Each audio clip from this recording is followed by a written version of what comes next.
Hi, I am Stefania Paredes Fuentes, Associate Professor at the University of Warwick.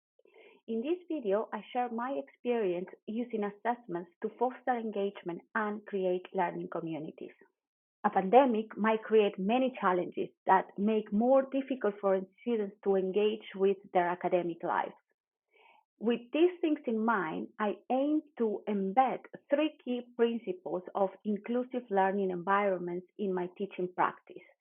I aim for assessments to be engaging, flexible, and to foster collaboration. To achieve this, I developed engagement activities.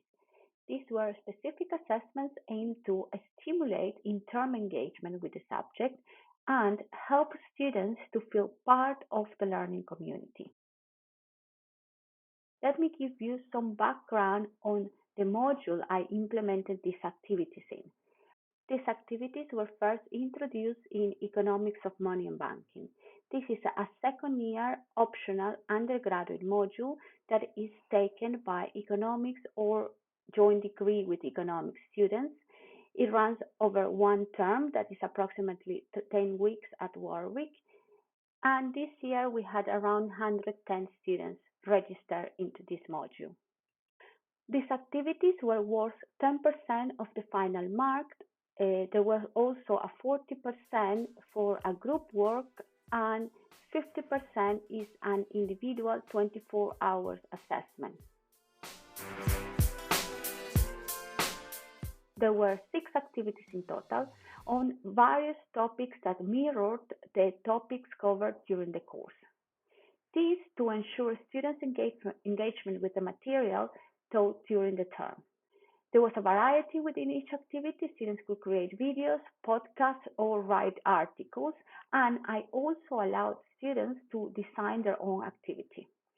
If they chose to do this, they needed to discuss this with me in advance just to ensure the activity has equivalent learning outcomes to the other ones that have been set.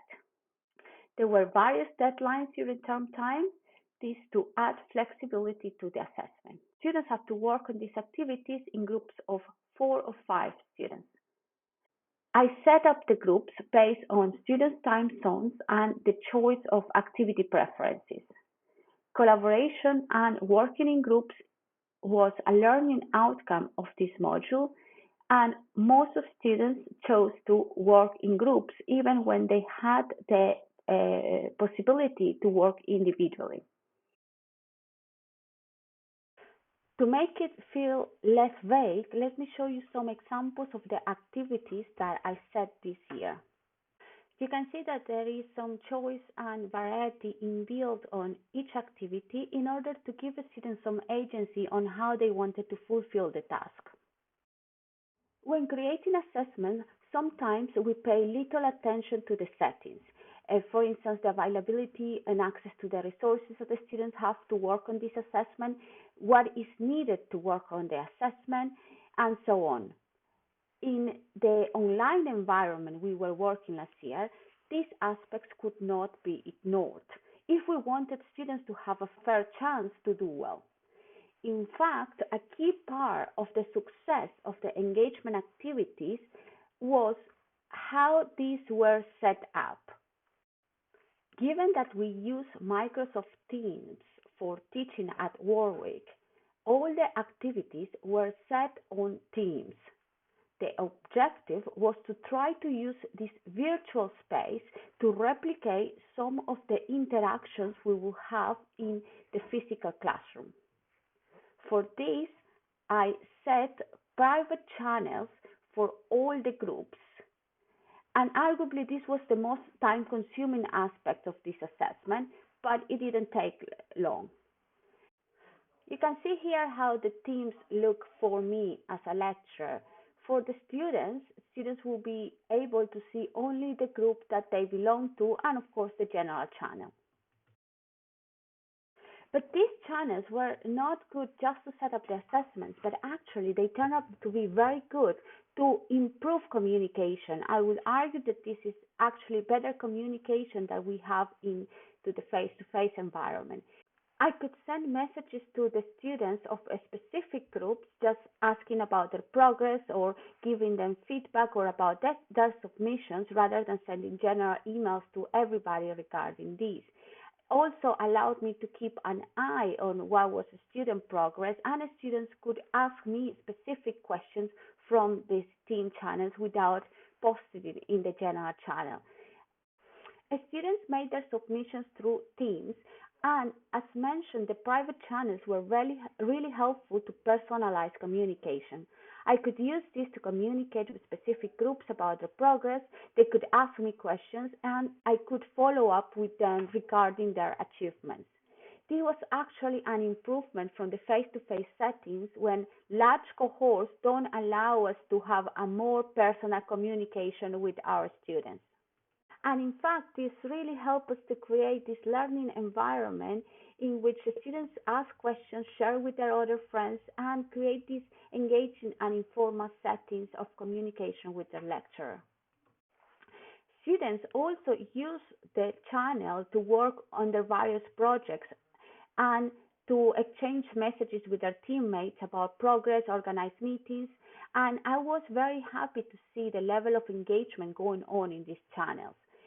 This shows that students did use the virtual space as a substitute for the physical classroom space. While we know continuous assessment is good to maintain a student's engagement with the material, as lecturers we are aware of the increased workload this might create, especially when dealing with very large cohorts. One of the things I was very cautious about was to create activities that did not increase the marking workload for either myself or those working in this module. This year was already busy enough for all of us. The marking of these activities was based on students' engagement, so whether the activity was completed or not. This was not only beneficial for the marking workload, but also allowed students to make mistakes without the pressure of getting a bad mark. In fact, in order to get full marks, students were encouraged to complete 2 out of 6 activities and provide peer feedback for one activity that was created by a different group. In fact, even if this was an almost pass or fail activity, the students did get feedback on what they could do better and what they did well in these activities.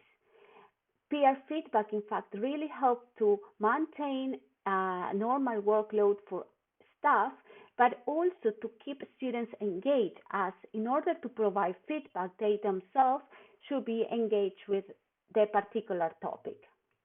The students received instructions on how to provide peer feedback to their colleagues, and they actually did a great job in providing feedback on these activities, as you can see in this example.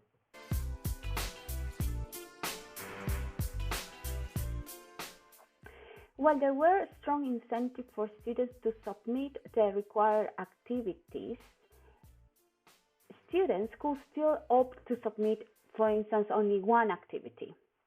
When this was the case, the submission would be marked by the lecturer as a normal assessed work, and the mark will constitute the mark for their engagement activities. So for instance, if they got a 55, that's going to be 55 go under engagement activities for this 10% part of the module. Some outcomes for these activities, we can see that 2 students designed their own activities. They were very happy, and actually they did very well. They wrote some articles for the local newspaper. Only 4 students did not submit all required engagement activities. This is not a surprise because the incentive here was very high. These activities were actually very useful to set good relationships for the group work. The marking setting helped to minimize competitive behavior within the group, and in fact supported the creation of meaningful relationships within group members. We can see that only 2 groups reported issues with the group work, and one of these was due to mitigating circumstances. Although it is very early to say much about this. The new assessment structure, so not just engagement activities, but also the other aspects of the assessment for this module, seems to have contributed to reduce the observed awarding gaps. But this is an ongoing research. As mentioned at the beginning, one of the aims of the change in assessment structure and the introduction of the engagement activities was to make assessments for this module to become more inclusive.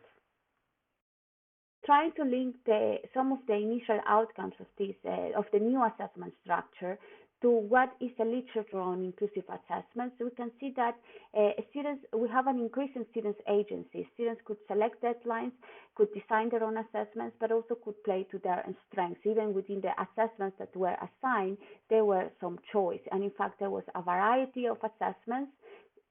And not all marking for the assessments was linked to be the best at, but the marking for the assessment, at least for the engagement activities, was based on learning experience and how students develop through the module and engage with the material. Allowing students to use their creativity helped to develop sense of belonging.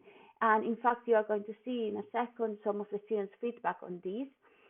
And making collaboration and group work as part of the learning outcomes also help students to see collaboration as a key aspect of the learning process rather than just a thing that they have to do. Feedback for this module was very good, and in fact you can see here some examples how students really enjoyed the engagement activities. Overall, I think the activities did meet the main goals why they were created. They stimulated the internal engagement with the subject. They contributed to create a learning community in which students thrive and enjoy engaging with. The quality of the material created by the students showed that they put a lot of effort onto this, but given the fact that they enjoy working on this is not surprising. We know that when we enjoy doing something, it's more likely for us to put more effort. These activities were definitely a much better way to assess engagement than marking participation, and they are now going to be part of my assessment portfolio. Thank you very much for getting to the end of this video. If you have any questions about these assessments or anything you would like to talk about, please feel free to contact me. I really hope you enjoy the rest of the conference.